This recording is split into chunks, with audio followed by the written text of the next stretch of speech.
காலை நேர பிரதான செய்திகள். செய்திகளினூடாக நர்மதா சிறில் முதலில் தலைப்பு செய்திகள். மீண்டும் உயரப்போகும் மின் கட்டணம், விவசாயிகளுக்கான உரமானியம் அதிகரிப்பு, ஜனாதிபதி அறிவிப்பு. ஈரானுடன் போருக்கு திரும்ப தயார், இஸ்ரேல் பிரதமரின் அறிவிப்பு. இனி விரிவான செய்திகள். ஏற்கனவே நடைமுறைப்படுத்தப்பட்டுள்ள 10% கட்டண அதிகரிப்புக்கு மேலதிகமாக 2026ஆம் ஆண்டின் 2ஆம் காலாண்டுக்காக ஏப்ரல் தொடக்கம் ஜூன் மின்சார கட்டணத்தை மேலும் 15% அதிகரிக்குமாறு தேசிய கட்டமைப்பு தனியார் நிறுவனம் கோரிக்கை விடுத்துள்ளது.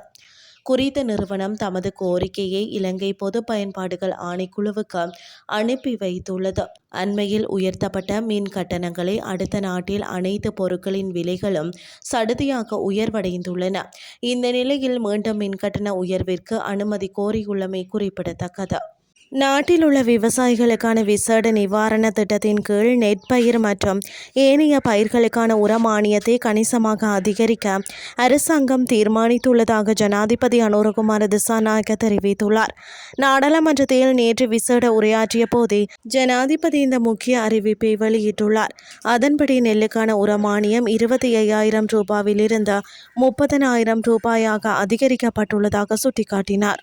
ஏனைய பயிர் செய்கைகளில் ஈடுபடும் விவசாயிகளுக்கான மானியம் 15,000 ரூபாயிலிருந்து 18,000 ரூபாயாகவும் உயர்த்தப்பட்டுள்ளது எனவும் குறிப்பிட்டார்.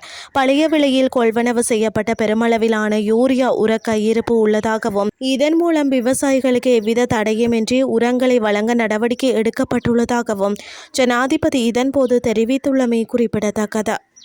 இனி வெளிநாட்டு செய்திகள். இஸ்ரேல் எந்த நேரத்திலும் போருக்கு திரும்ப தயாராக இருப்பதாக இஸ்ரேலிய பிரதமர் பெஞ்சமின் நெதன்யாகு மீண்டும் எச்சரித்துள்ளார்.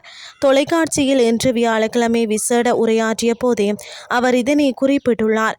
6 வாரங்களுக்கு மேலான போரின் மூலம் இஸ்ரேலும் அமெரிக்காவும் ஈரான் ஆட்சியின் அடித்தளங்களை குலைத்துவிட்டன என்று இஸ்ரேல் பிரதமர் குறிப்பிட்டுள்ளார். அமெரிக்காவுக்கும் ஈரானுக்கும் இடையேயான 2 வார கால தற்காலிக போர் நிறுத்தம் இஸ்ரேலுடன் முழுமையாக ஒருங்கிணைப்புடன் மேற்கொள்ளப்பட்டது என்றும் பிரதமர் வலியுறுத்தியிருந்தார்.